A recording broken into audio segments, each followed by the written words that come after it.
ونستعينه ونصلي على رسوله الكريم اما بعد دنیا سے آج پوچھو پیچھے نہیں تھے ہم، دنیا سے آج پوچھو پیچھے نہیں تھے ہم، انگریز لے رہا تھا جب امتحان ہمارا، زد میں بھی گولیوں کی مقصد نہ ہم نے چھوڑا، زد میں بھی گولیوں کی مقصد نہ ہم نے چھوڑا، عیدوں میں بھی نہ بدلا عزم جواں ہمارا، ریلوں میں راستوں میں جیلوں میں محفلوں میں، ریلوں میں راستوں میں جیلوں میں محفلوں میں، نعرہ تھا ہم کو دے دو ہندوستان ہمارا۔ محترم و مکرم سامعین اعظام، کبھی ہمارا یہ ملک انگریزوں کا غلام ہوا کرتا تھا اور ہم غلامی کی فضا میں سانس لینے پر مجبور تھے۔ دنیا کی کوئی بھی غیرت مند قوم غلامی کی زندگی کو قطعاً برداشت نہیں کرتی۔ آزادی ہر ملک کا بنیادی حق ہے۔ کوئی بڑی طاقت اپنی طاقت کے زور پر کسی ملک کو اپنا غلام تو بنا سکتی ہے، لیکن اس ملک کے عوام کے آزادی کے جذبہ کو زیادہ دن تک دبا کر نہیں رکھ سکتی۔ جس دن عوام کا سویا ہوا شعور جاگ اٹھتا ہے، تب ان کی آزادی کی جدوجہد جنون کی شکل اختیار کر لیتی ہے، اور جب آزادی کا یہ جنون سر پر چڑھ کر بولنے لگتا ہے تو حکمرانوں کے پیروں تلے زمین کھسکنے لگتی ہے اور انہیں اس ملک سے بھاگنا ہی پڑتا ہے۔ ہم ہندوستانیوں نے جب انگریزوں سے لڑ کر اس ملک کو آزاد کرایا، جنگ آزادی کی تحریک میں ہندوستان کے سبھی مذہبوں کے ماننے والے ہندو، مسلم، سکھ، عیسائی نے آپس میں متحد ہو کر آزادی کی یہ جنگ لڑی اور سب کی زبان پر یہی نعرہ تھا، سرفروشی کی تمنا اب ہمارے دل میں ہے، سرفروشی کی تمنا اب ہمارے دل میں ہے، دیکھنا زور کتنا بازوئے باطل میں ہے۔ اور ہمارے علماء غیر قوموں کو ترغیب دے ہی رہے تھے، لیکن ان سے کہیں زیادہ اپنوں کو میدان میں لا رہے تھے اور صدا لگا رہے تھے۔ ایک خدا ہے، ایک نبی ہے، ایک ہی قرآن ہے، ایک خدا ہے، ایک نبی ہے، ایک ہی قرآن ہے، ایک ہی کعبہ ہے ہمارا، ایک ہی ایمان ہے۔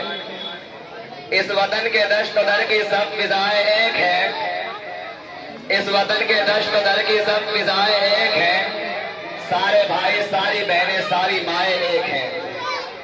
ہم کو یہ شعلہ نہیں چاہت کی شبنم چاہیے، ہم کو یہ شعلہ نہیں چاہت کی شبنم چاہیے، ہم کو یہ عنصر نہیں زخموں کا مرہم چاہیے۔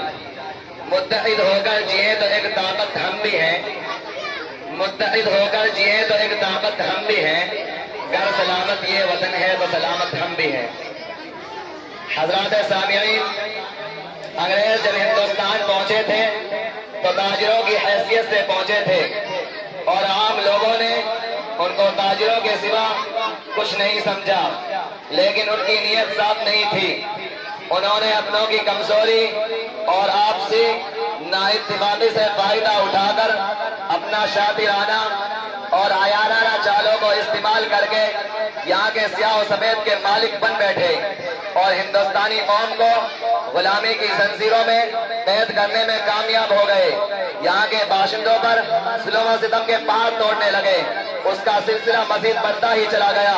پانی جب سر سے اوپر ہو گیا تو ہندوستانیوں کے دلوں میں آزادی اور وطن کا جذبہ پیدا ہوا، اور سب سے پہلے مسلمانوں نے اس خطرہ کی سنگینی کو محسوس کیا اور وہ اپنی تمام ترکولوں کے ساتھ جان ہتھیلی پر رکھ کر میدان جنگ میں کود پڑے۔ پھر یہ تحریک رکی نہیں، بلکہ اس نے زور پکڑنا شروع کر دیا اور اب علماء ہند سر پر کفن باندھ کر انگریزوں کو للکارنے لگے، اور یہ ایسی جماعت تھی جس کی جفا کشی نے تاریخ کو انقلاب بنا دیا۔ مجاہدین آزادی کا یہ نعرہ تھا، تیرے جھوٹے کفر و ایمان کو مٹا ڈالوں گا میں، تیرے جھوٹے کفر و ایمان کو مٹا ڈالوں گا میں، ہڈیاں اس کفر و ایمان کی چبا ڈالوں گا میں۔ کام ہے میرا تغیر، نام ہے میرا شباب، کام ہے میرا تغیر، نام ہے میرا شباب، میرا نعرہ انقلاب و انقلاب و انقلاب۔ حضرات سامعین، ہندوستان کو طویل جد و جہد کے بعد آزادی کی نعمت حاصل ہوئی، جس کے لیے ہمارے اسلاف نے زبردست قربانیوں کا نذرانہ پیش کیا، جان و مال کی قربانیاں دی، تختہ اقتدار پر چڑھے، پھانسی کے بندے کو جرأت و حوصلہ اور کمال بہادری کے ساتھ باخوشی گلے لگایا اور حصول آزادی کی خاطر میدان جنگ میں کود پڑے۔ آخرکار تن کے گورے من کے کالے انگریز کو اس ملک سے نکلنا ہی پڑا۔ غیر ملکی حکمرانوں نے اپنے اقتدار کو قائم رکھنے کے لیے طرح طرح کی چالیں چلی، تدبیریں کی، رشوتیں دی، فرقہ وارانہ اختلافات پیدا کیے۔ انگریزوں نے ہندوستان کے معصوم باشندوں پر ظلم و ستم کے پہاڑ توڑے، ہندوستانیوں پر ناحق گولیاں چلائی، چلتی ریلوں سے اٹھا کر باہر پھینکا گیا، مگر ان کے ظلم و ستم کو روکنے اور تو غلامی کو گردن سے نکالنے کے لیے بہادر مجاہدین نے ان کا مقابلہ کیا اور ملک کو آزاد کرا کر ہی اطمینان کا سانس لیا۔ میری جان ترنگا ہے، میری شان ترنگا ہے، میری جان ترنگا ہے، میری شان ترنگا ہے، اے لوگوں ذرا سن لو میری پہچان ترنگا ہے۔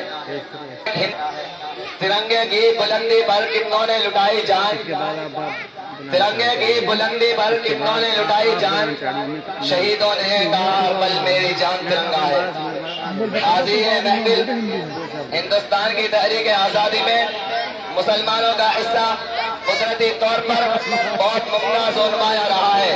انہوں نے جنگ آزادی میں قائد و رہنما کا پارٹ ادا کیا۔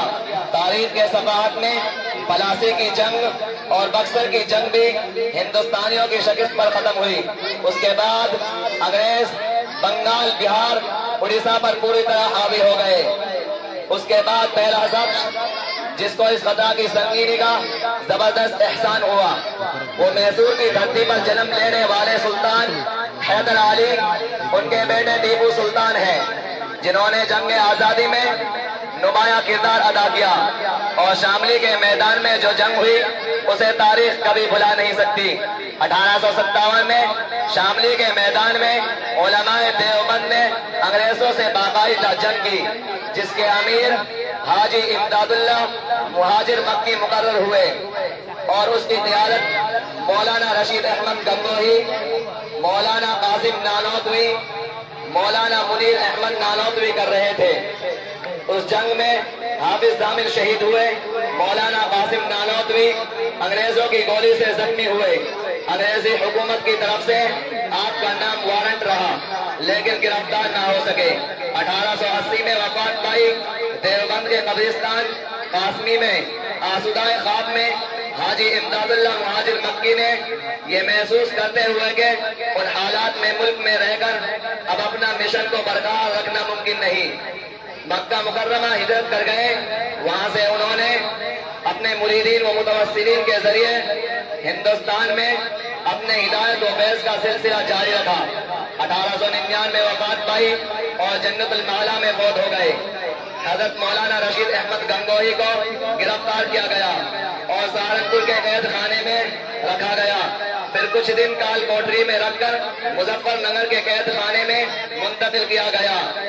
آپ کو قید و بند کی مصیبتیں جھیلنی پڑی۔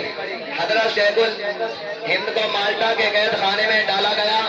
مالٹا کے قید خانوں میں انگریزوں نے حضرت شیخ الہند کے ساتھ ظالمانہ برتاؤ کیا، سخت سے سخت سزائیں دی۔